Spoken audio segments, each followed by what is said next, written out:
Amigos de UTV, continuamos nuestra transmisión y lo vamos a hacer con una conversación con el doctor Roberto Enríquez, presidente del Partido Social Cristiano Copey, con quien teníamos pautado una conversación para hablar del entorno nacional, de lo que está ocurriendo, de las visitas que ha realizado Copey, por ejemplo, el día de hoy a la Fiscalía General de la República y sus propuestas parlamentarias, pero evidentemente en un día como hoy, cuando se ha sucedido este apagón nacional en al menos 2 entidades federales, cuando Caracas ha visto cómo el colapso nuevamente de su principal arteria de transporte público, el metro de Caracas, no sabemos aún si todavía siguen caminando usuarios del metro por los túneles de este medio de transporte subterráneo, etcétera, pues evidentemente tendremos que comenzar esta conversación con el doctor Enríquez solicitando una primera valoración de lo que ha ocurrido hoy en el país. Doctor Enríquez, buenas tardes. Muchísimas gracias por aceptar nuevamente esta invitación del Universal. No, Alfredo, a ti muchísimas gracias, a quienes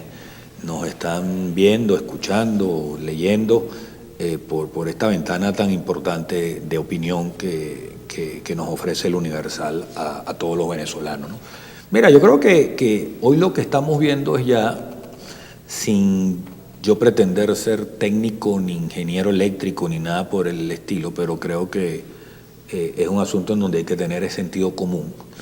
Estamos llegando a un punto de inflexión en todo lo que ha sido uno de las expresiones del deterioro general que está viviendo Venezuela en infraestructura, economía, social, cultural, moral, y este capítulo de hoy de casi 17 estados, prácticamente todo el país.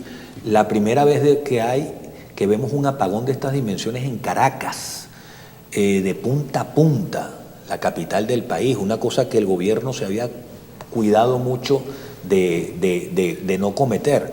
Entonces tú ya lo que terminas es de ver cómo definitivamente llegamos ya a un paso más de agresión, de ruptura, de quiebre de la capacidad de gobierno de quienes tienen 14 años al frente del Estado. Y lo que vimos hoy, lo que hemos sufrido hoy los venezolanos con este apagón, no es otra cosa que la consecuencia de un cóctel mortífero que ha sufrido y ha atacado a Venezuela en estos últimos 14 años, que es la combinación de corrupción con ineficiencia. Y el problema eléctrico es fundamentalmente una combinación de corrupción con ineficiencia. Nosotros en el 2011, Alfredo, Copey acudió a la Fiscalía General de la República y a la fecha no hemos recibido respuesta, como es obvio y ocurre con todos los casos que uno denuncia ante las instancias del Estado. Fuimos a la Fiscalía a solicitar que se aperturara una averiguación por el llamado Plan Eléctrico Nacional que se inició en el año 2008 y para el año 2012 debía estar, según ese programa, resuelto el problema eléctrico. Hubo entre los créditos adicionales, hubo uno de $9.000 millones que se le entregó a Corpoelec, y nosotros, en todas las investigaciones que hizo el equipo de profesionales y técnicos de Copey, haciendo una comparación entre los $9.000 millones y los equipos que se compraron en termoeléctricas, plantas, todos los equipamientos, ninguno llegaba, la suma de toda esa inversión a precios del mercado no llegaba a los $2.000 millones. Es decir, no había forma de explicar qué habían hecho con $7.000 millones en la industria eléctrica. Bueno, por supuesto, si se aprueban unos recursos y no se invierten en lo que se debieron invertir, ¿cuál es la consecuencia? Que hoy nos quedamos sin luz. Que todos los fines de semana, nosotros los caraqueños no lo sufrimos, pero a mí que me toca todas las semanas esté viajando al interior del país, todas las semanas en el interior de Venezuela está algún municipio, alguna región o estados completos sin luz. Y eso a los que usted va todos los años. Si ocurre a los que voy y a los que no voy. Porque es que, que si es a los que usted va, seguramente es que usted lleva. Que yo soy la lagartija, yo soy la iguana. La iguana. Ahora, doctor Enríquez, la situación de hoy abre la posibilidad, como de hecho ya ha quedado de manifiesto, a que la polarización política cope los espacios en función de la gran falla que se ha presentado. Desde el gobierno se dice que se trata de un golpe eléctrico de la extrema derecha.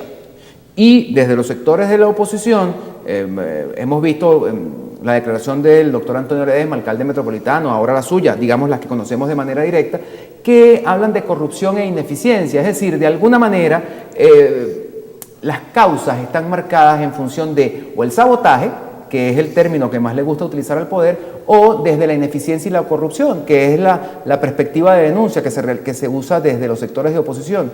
Pero muy probablemente lo que ha ocurrido el día de hoy ni sea sabotaje, ni sea en el día de hoy un tema de corrupción e ineficiencia. Realmente, ¿dónde está el meollo de esto que padece Venezuela el día de hoy?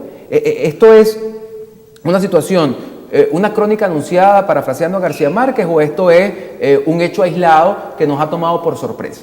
No, pero ¿cómo va a ser un hecho aislado? Esto obviamente es una crónica. Tú lo has dicho muy bien, citando a García Márquez, es una crónica, yo no diría anunciada, es una crónica que paulatinamente va creciendo en todo el país y que hoy llegó a Caracas. Esto que vivimos hoy los caraqueños... Es decir, que no es ni extraña ni abrupta. Quizás para los caraqueños sí, pero para el resto... No, es que digo porque lo ha dicho Maduro en el día de hoy. Claro, para el resto de Venezuela no. Venezuela... Barinas, la región andina, la región llanera, la región oriental, toda la semana sufren apagones en sus respectivos estados, y el daño que eso genera, el daño social, el daño patrimonial, el daño alimentario que le genera a la familia venezolana, porque se le dañan sus equipos y pierden la comida que tienen en la nevera. Eso es lo que ocurre. Este problema que estamos viviendo hoy, que explota hoy, no es otra cosa que consecuencia de eso. Si de 9.000 millones de dólares se invirtieron 2.000 y no han podido demostrar qué hicieron con los otros 7.000, es evidentemente que no se compraron los equipos que se necesitaban. Esto tenía que reventar. Y esto, lamentablemente, a mí no me gusta ser profeta de tragedias ni de desastres, pero obviamente que quienes han dirigido esto no están en capacidad de corregirlo. Porque es que es una vocación depredadora del Estado, del erario público y de los dineros del país. Pero su discurso advierte entonces que esto que ha ocurrido el día de hoy es, digamos, el punto de inicio, usted lo llamó de inflexión, pero es el punto de inicio de una sucesión de situaciones como esta, porque si no se tomaron las previsiones respecto al tema del mantenimiento y al cómo llevar fallas del sistema de generación y distribución eléctrica, pues esto va a seguir ocurriendo. Mira. Y si nos atreviéramos a decir que esto va a seguir ocurriendo, bueno, en su caso, su inmunidad parlamentaria estaría en entredicho, porque María Corina Machado dijo que lo peor está por venir, le quieren allanar la inmunidad parlamentaria, pues quedará claro entonces que quienes piensen que se trata de un tema de ineficiencia y de corrupción por no haber hecho las inversiones que correspondían, pues les allanarán en algunos casos la inmunidad parlamentaria y en otros pues tratarán de allanarles la conciencia.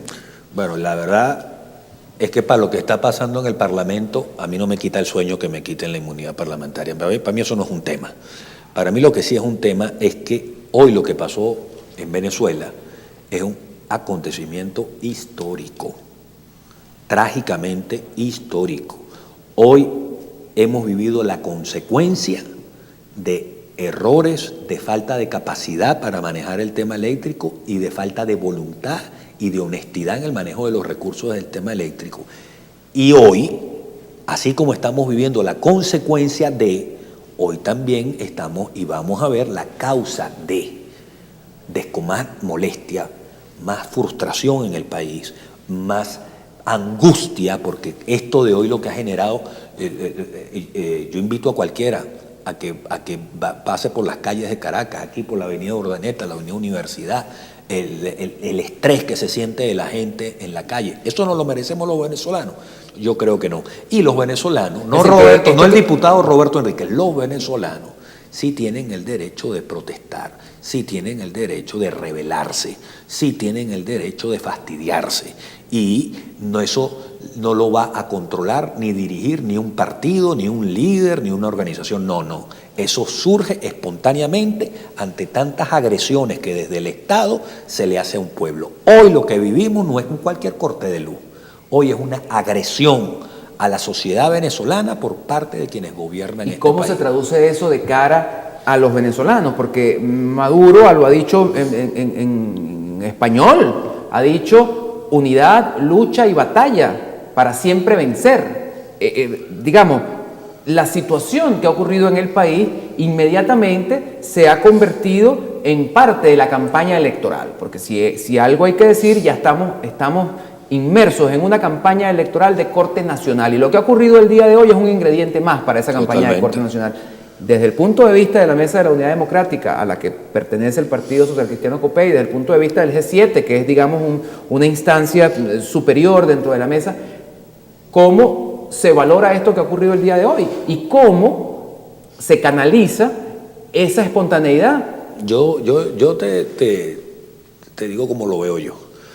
E insisto, en la consecuencia de errores y corruptelas y la causa de más malestar, de más irritación popular y, por supuesto, que de más castigo al gobierno. ¿Cómo se puede expresar ese malestar? Pues sin lugar a dudas, tú lo has dicho muy bien, electoralmente se va a expresar, pero ya va, también se puede expresar popularmente. También se puede, electoral no es popular. También se puede expresar en la calle. Mira, te voy a decir una cosa, cuando los pueblos se molestan también se expresan violentamente, y yo no estoy haciendo llamados a eso, pero cuando una persona y una sociedad permanentemente es agredida por la vía de la alimentación, por la vía de la inseguridad, ahora por la vía eléctrica, los pueblos se fastidian, ¿no? Y eso es cuestión de revisar la historia, no solo de Venezuela, sino la historia universal. Cómo llega un punto en que la conducción política, ni de oposición ni de gobierno, tienen la capacidad para drenar las constantes agresiones. Y sigue el gobierno poniéndole pañitos calientes a un problema muy complejo, tratando de esconder como los gatos la mugre debajo de la alfombra, tratando de disfrazar con una parafernalia electoral y política un problema estructural, social, económico, que atraviesa el país a consecuencia de quienes no están gobernados. A mí esto me tiene preocupado. Lo tiene tan preocupado que le hace recordar aquel artículo que generó su más reciente visita antes de esta aquí a UTV, aquel artículo en el que hablaba de ruidos de sables, de complicaciones, de miradas hacia donde no se debe mirar, claro, hacia donde no debe mirar una sociedad democrática. Y me angustia porque mucho. Además lo han estado tratando, lo comentaba el general Ochoa Antich en su artículo de este domingo en el Universal, que el padre Ugalde, es decir, ya un nivel de la intelectualidad venezolana están advirtiendo cosas que ojalá no llegaran. Mira, lo que yo presumo estoy sintiendo es una irritación muy grande del país. El tema militar, de verdad, yo no lo conozco, no lo manejo, no me gusta. Yo siento que lamentablemente se le ha dado un rol a la Fuerza Armada indebido en este gobierno. Pero lo que sí estoy sintiendo con preocupación es cómo la poca voluntad del gobierno o la nula voluntad del gobierno a convocar a las mejores voluntades para hacer causa común, para atender los grandes problemas del país, para profundizar y establecer una auténtica democracia, todo eso está generando y va a generar más irritación, más descontento y más molestia. Este corte de luz no es ninguna conspiración. Lo que pasó en Amuay no es ninguna conjura. Todas estas son consecuencias de sacar a los talentos para poder poner incondicionales. ¿Y quién paga los platos rotos? El pueblo, la gran mayoría del pueblo. Hoy el pueblo está pagando los platos rotos de los errores y la corrupción en el gobierno. La corrupción endémica, la corrupción epidémica, si se quiere, la corrupción general y, por supuesto, la incompetencia endémica, estructural y general del gobierno, porque no vales tú por tu esfuerzo, por tu formación o por tu capacidad de trabajo, sino vales tú por tu adherencia o incondicionalidad a mi proyecto político. Y eso es una tragedia para cualquier país. Y esas cosas terminan reventando. Lo vivió el periodo democrático que surgió en 1958 con los sucesos del 27 y 28 de febrero, lo vivió Venezuela cuando murió Juan Vicente Gómez, lo vivió Venezuela después de la caída del 45, lo vivió Venezuela en el siglo XIX con constantes guerras intestinas. Siempre el saldo es trágico, cuando los gobiernos no entienden que no son los dueños del país. El problema es que este gobierno se cree dueño del país, actúa como dueño del país y para remate un dueño irresponsable, incompetente y que no castiga a sus corruptos y no combate la corrupción que tiene en su propio vientre. Y todo eso pues tiene consecuencias dramáticas.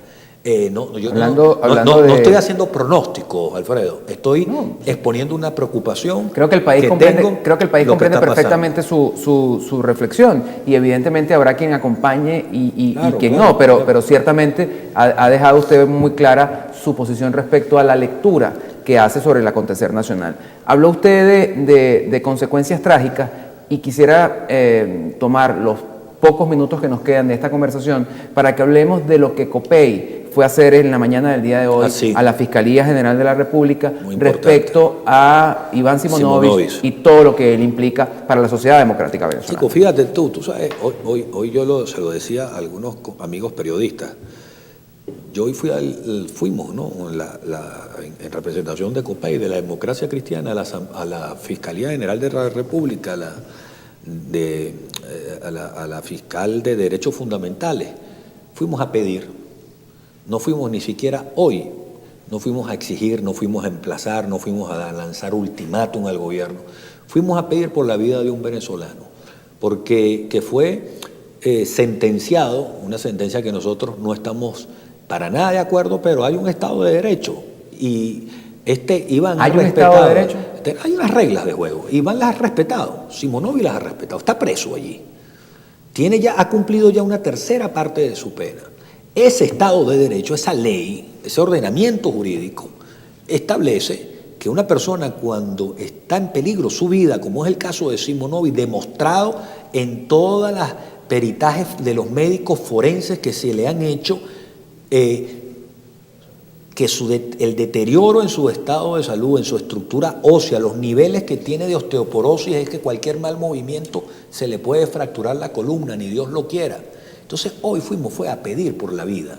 Hoy fue a ver si hay algún milímetro de sensibilidad en quienes manejan el poder y que entiendan que la misma ley establece para los casos como el de Iván Simonovic las medidas humanitarias, que es que se recupere en instalaciones donde haya la capacidad médica. Las medidas humanitarias en Venezuela son discrecionales, son de aplicación discrecional. Es decir, hay que apelar a la sensibilidad, hay que apelar al alma del funcionario, hay que apelar a la vida espiritual. Por eso, si hay que apelar a la ley, no hay discrecionalidad y en consecuencia, si se cumplen uno... Es que me quedé con el tema de que usted habla de que hay Estado de Derecho. Entonces, si hay Estado de Derecho, la aplicación de la justicia no es discrecional, ni hay que apelar a la sensibilidad ni a la fibra humana del funcionario. Estado de Derecho quiere decir que hay normas y leyes. No he dicho que hay un Estado con derecho.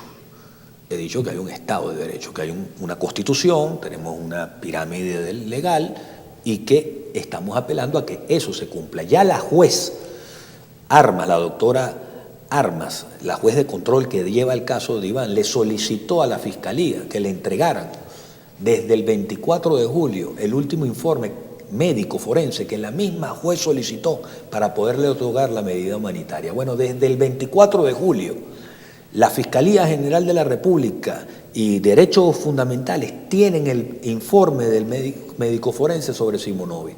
19 patologías tiene. Tú puedes creer que a la fecha le han entregado ese informe a la juez para que pueda otorgar la medida humanitaria. Eso fue lo que fuimos a pedir. Y sí, hoy fuimos a pedir, a mí no me da pena decirlo, hoy fuimos a pedir, porque y seguiremos pidiendo por la vida de un venezolano que lo han convertido prácticamente en el crucificado del odio de los sucesos del 11 de abril, el gran símbolo de la venganza de los sucesos del 11 de abril. Y resulta, y cuando te hablo de Estado de Derecho, déjame decirte una cosa, A Iván lo condenaron a 30 años. Ya con el tiempo de pena que ha cumplido deberían habérsele otorgado algunos beneficios. Pero ni siquiera, Alfredo, estamos pidiendo beneficios. Ni siquiera estamos pidiendo ni indulto ni amnistía. Estamos pidiendo medidas humanitarias que otorga la ley. Porque a Iván, además de que se le dio una sentencia, se le han aplicado castigos que son inconstitucionales. La tortura. Una persona que se le niega el acceso a la luz solar durante 4 años, eso es una forma de tortura, Alfredo. Esa falta de acceso a la luz solar fue lo que le quebró la estructura ósea y le generó unos niveles de 70% de osteoporosis en su cuerpo. Eso le ha generado más de 19 patologías. Eso es tortura. Hay muchas formas. La tortura no es nada más que te monten en un ring y te golpeen. Negarte la luz y someterte a un estado de prisión en donde tu integridad física está sometida a un deterioro constante, eso es tortura. Y la otra cosa, la pena de muerte. Aquí en Venezuela no es legal ni la tortura ni la pena de muerte. Bueno, hoy yo te puedo decir sin lenguaje rocambolesco para nada, que a Iván Simonovic se le ha aplicado tortura y está sometido, mientras no se le den las medidas humanitarias, a una pena de muerte. Y contra eso es que nosotros estamos levantando nuestra voz, es que los socialcristianos estamos, pidiendo que se le salve la vida a ese venezolano. Bueno, con esa última sentencia que ha dado el doctor Roberto Enríquez, me comprometo a formarme un poco más en cuanto a lo que es el Estado de Derecho, porque ciertamente con esto último, en cuanto a la tortura y en cuanto a la pena de muerte, no me queda claro realmente cómo es que en un país donde se apliquen esas situaciones, se diga que hay Estado de Derecho. Amigos de UTV, nosotros hacemos una pausa y enseguida volvemos con mucho más. Muchas gracias, doctor Enrique. Tuche, doctora.